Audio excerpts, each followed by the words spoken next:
Prime minister மோடியுடைய நண்பர், பக்தர்களுடைய கடவுளான டொனால்ட் ட்ரம்ப் இந்தியா மீது சாபத்தை போட்டிருக்கிறார். India has a true friend in White House. अब की बार ट्रम्प सरकार டொனால்ட் ட்ரம்பை வெற்றி பாதையில் பார்ப்பதற்காக எத்தனை பஜனைகள், எத்தனை கோவில்களில் அர்ச்சனை எல்லாம் நடந்தது என்று உங்களுக்கு ஞாபகத்தில். இந்த நாட்டு பிரைம் மினிஸ்டர் எப்படி டொனால்ட் ட்ரம்பிற்காக ஓட்டெல்லாம் சேகரித்தார் என்று அதுவும் உங்களுக்கு ஞாபகத்தில். 18 முறை இந்தியாவிலிருந்து அமெரிக்கா பறந்து சென்ற பிரைம் மினிஸ்டர் மோடி டொனால்ட் ட்ரம்புடைய மனைவிக்கு கூட பல கோடி ரூபாய்க்கான நகையெல்லாம் செஞ்சு கொண்டு கொடுத்து வந்தார். அனைத்திற்கும் ஒரே நேரத்தில் ஆப்பு வைத்து விட்டார் டொனால்ட் ட்ரம்ப்.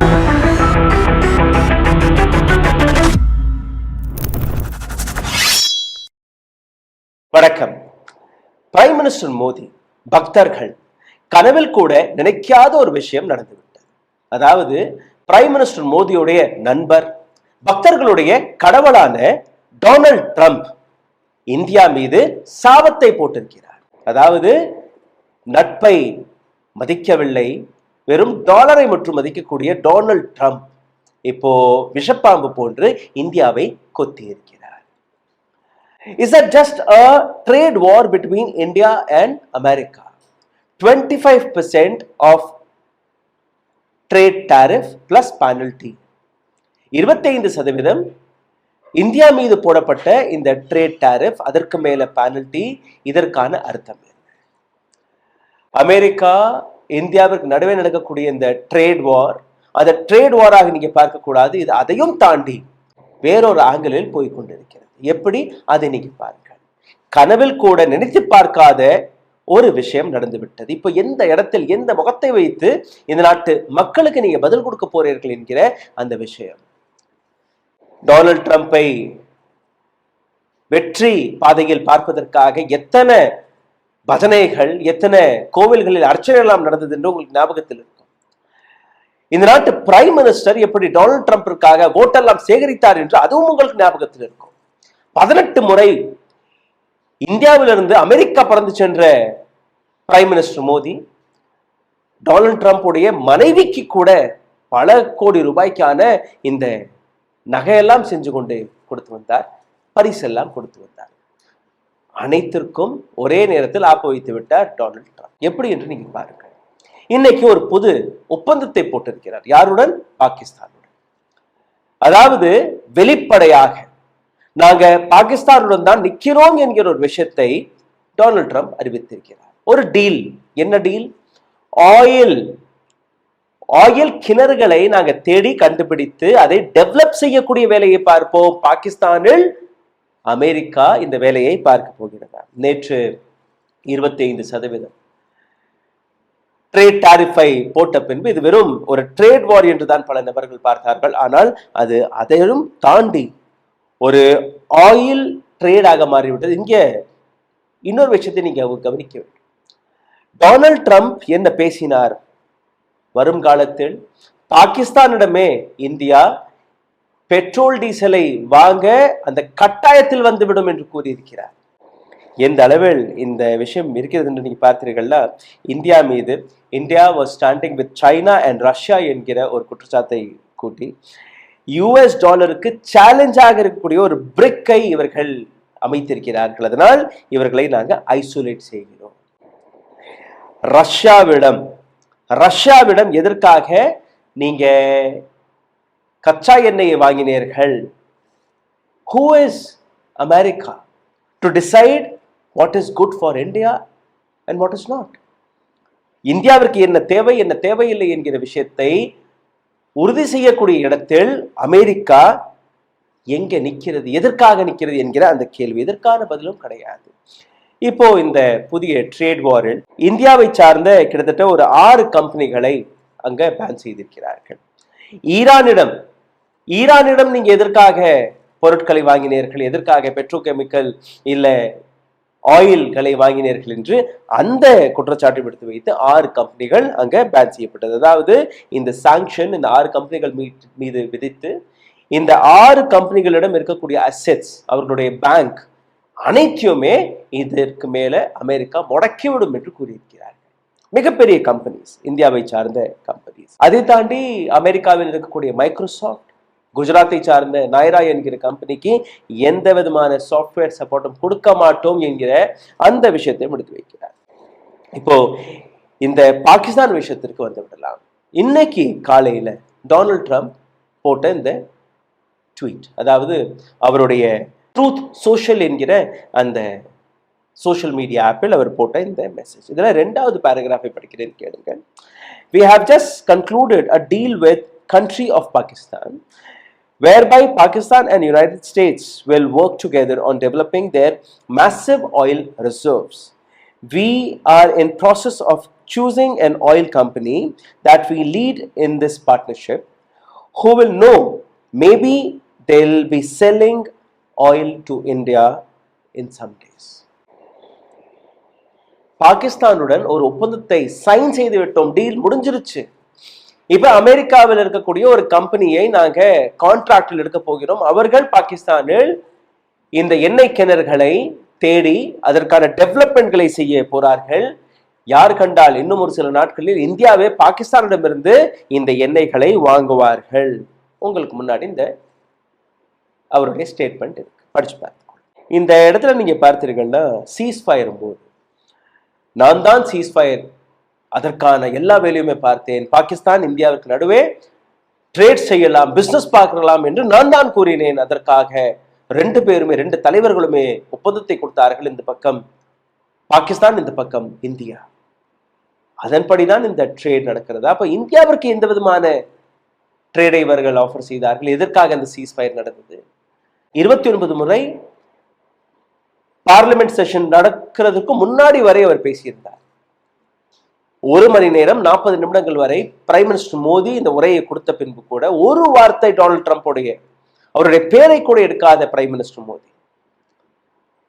எந்த இடத்தில் இந்தியாவுடைய ஃபாரின் பாலிசி இருக்கிறதுன்னு நீங்க பார்க்க வேண்டும்.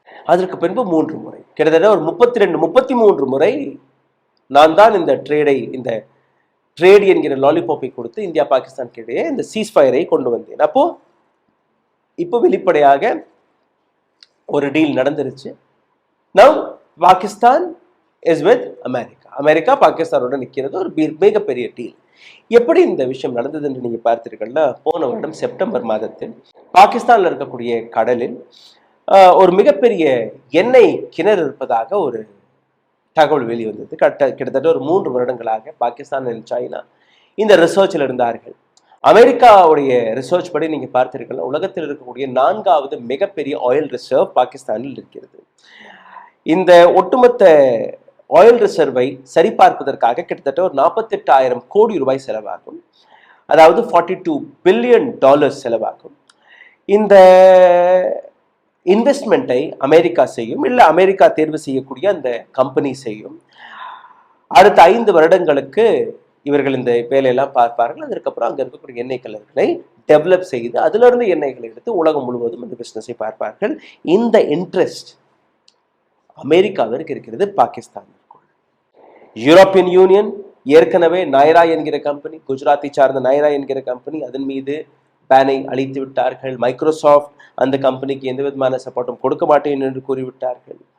யூஎஸ் எம்போசஸ் 6 இந்தியன் கம்பெனிஸ், அந்த கம்பெனிகளுக்கு தனியாக ஒரு ஆஃபரும் கொடுக்கப்பட்டது. என்ன offer?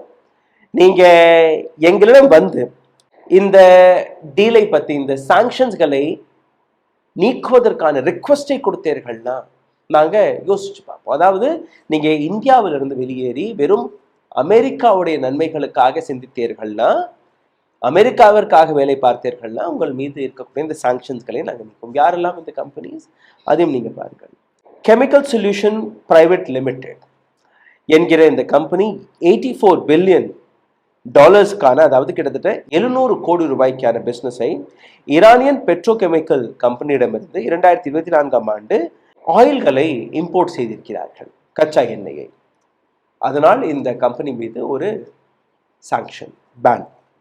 Global industrial chemical limited imported 51 billion, அதாவது 425 கோடி ரூபாய்க்கான கச்சா எண்ணெயை அவர்கள் இம்போர்ட் செய்திருக்கிறார்கள். ஈரானிடமிருந்து நீங்க எப்படி இம்போர்ட் செய்யலாம் என்கிற விஷயத்தை வைத்து அவர்கள் மீது ஒரு பேன்.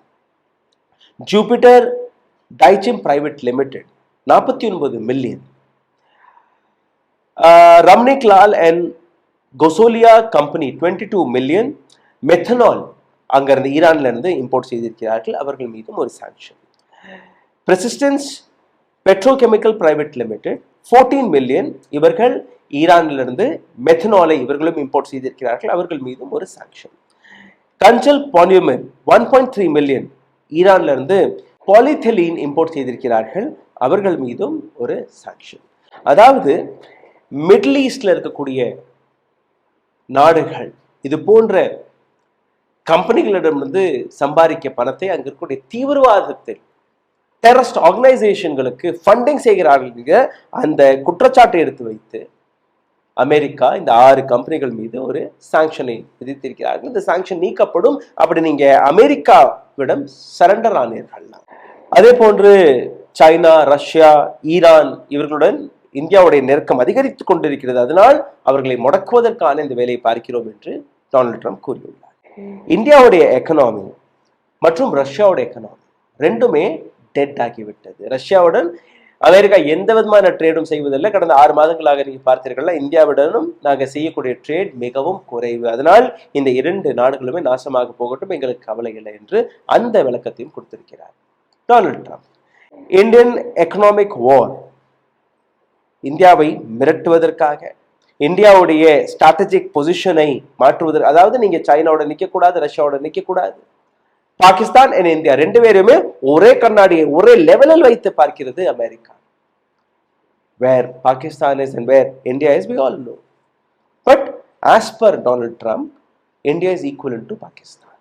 இதை கூட எதிர்த்து பேச முடியாத ஒரு அரசாங்கம் இந்தியாவில் இருக்கிறது.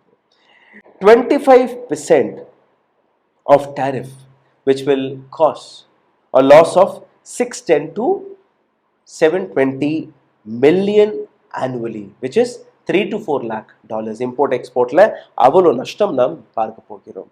இதனால் ஏற்படக்கூடிய மற்ற விஷயங்களை நீங்க பாருங்க. டாலருக்கு எதிராக இந்தியாவுடைய பணமதிப்பு ₹1 ஏற்கனவே குறைந்து விட்டது.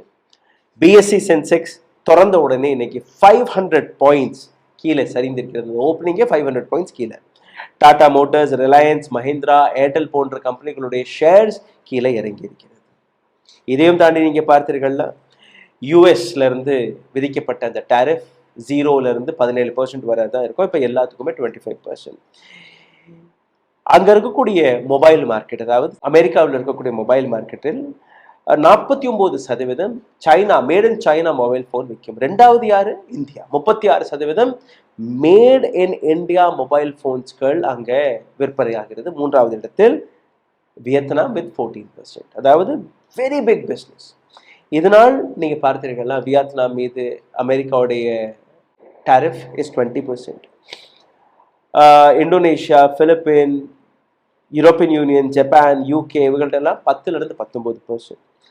பிரேசில் மீது ஒரு 50%. ஏன்னா பிரேசிலுக்கும் அமெரிக்காவுக்கும் மிகப்பெரிய மோதல் இருந்தது. இப்போ இந்தியா மீது 25%. அப்போ மற்ற நாடுகளிடம் அந்த டாரிஃப் குறைவாக இருக்கும்போது அந்த நாடுகளுடைய ப்ராடக்ட்ஸ் விற்கும், இந்தியாவுடைய ப்ராடக்ட்ஸ் விற்காது. ஃபாரின் இன்வெஸ்டர்ஸ் ஏற்கனவே அவர்கள் இன்வெஸ்ட் செய்த பணத்தை எல்லாம் ஸ்டாக் மார்க்கெட்ஸ்ல இருந்து எடுக்க தொடங்கி விட்டார்கள். நேற்று எடுத்தார்கள், இன்னைக்கும் எடுக்க தொடங்கி இருக்கிறார்கள். யுஎஸ் நேரடியாக இந்தியாவுடைய எக்கனாமியை டார்கெட் செய்கிறது. இது மிக தெளிவாக தெரிகிறது. இந்திரா காந்தியாக இருக்கட்டும், வாஜ்பாய் அவர்களாக இருக்கட்டும், அவர்களுடைய ஸ்டாண்ட் எந்த அளவில் யுஎஸ் சாங்ஷன்ஸ்களுக்கு எதிராக இருந்தது. Post and pre nuclear development அந்த போது கூட நீங்க பார்த்தீர்கள்னா இந்தியா நியூக்ளியர் டெஸ்ட் செய்யக்கூடாது என்று அமெரிக்கா நின்ற போது அந்த தருணத்தில் நீங்க பார்த்தீர்கள்னா அடல் பிஹாரி வாஜ்பாயோடைய ஸ்டாண்ட்ல இவ்வளவு முக்கியமா அந்த வில் பவர், அந்த பொலிட்டிக்கல் வில் இப்போ இந்தியாவால் காட்ட முடியுமா? முடியும். அதற்கான வாய்ப்புகள் இருக்கிறது. ஆனால் இந்தியா கடந்த 11 ஆண்டுகளாக ஒரு நபருடைய பிஆர் ஆக்டிவிட்டியில் பிஸியாக இருந்தது. இந்தியா மேக் இன் இந்தியான்னு சொன்னார்கள், ஆத்ம நிர்பர் பாரத்னு சொன்னார்கள், வோக்கல் லோக்கல் என்று கூறினார்கள். எல்லாமே பிஆர் ஆக்டிவிட்டி மட்டும், எல்லாமே பேப்பர்ல மட்டும். உண்மையிலேயே அப்படி இந்த நாட்டு அரசாங்கம் மேக் இன் இந்தியா மீது கவனத்தை செலுத்தி இருந்தால், ஆத்ம நிர்பர் பாரத் மீது இந்த கவனத்தை செலுத்தி இருந்தால், வோக்கல் பை லோக்கல் என்கிற அந்த விஷயத்தில் கவனத்தை செலுத்தியிருந்தார். இன்னைக்கு இந்தியாவுடைய நிலை இப்படி இருந்திருக்காது. இந்தியா யாருடன் ட்ரேட் செய்ய வேண்டும், யாரிடமிருந்து பிசினஸ் பார்க்க வேண்டும் என்கிற இந்த முடிவை அமெரிக்கா எடுக்கக்கூடாது. இந்தியா உலகத்தில் மிகப்பெரிய ஜனநாயக நாடு, 140 கோடி மக்கள் வசிக்கக்கூடிய நாடு. இந்த நாட்டுடைய முடிவுகள் இந்த நாட்டின் அரசாங்கம் தான் எடுக்க வேண்டிய அமெரிக்கா எடுக்கக்கூடாது. இந்த ஸ்டாண்ட் இந்த நாட்டு அரசாங்கம் அமெரிக்காவிற்கு தெளிவுபடுத்தும். Donald Trump is nobody to decide anything about India. நன்றி, வணக்கம். ஊடகம் கார்ப்பரேட் அரசியல்வாதிகளின் கைப்பாவையாக அடிமைகளாக இருந்தது போதும். இனி சாட்டை எடுத்து சுழற்றும் நேரம் வந்துவிட்டது. ஊடகம் பொதுமக்களாகிய உங்களுக்காக உங்களாலேயே இயக்கப்பட வேண்டும். ஊடக சுதந்திரத்திற்காக உங்களின் பங்களிப்பை இன்றே அளித்திடுங்கள்.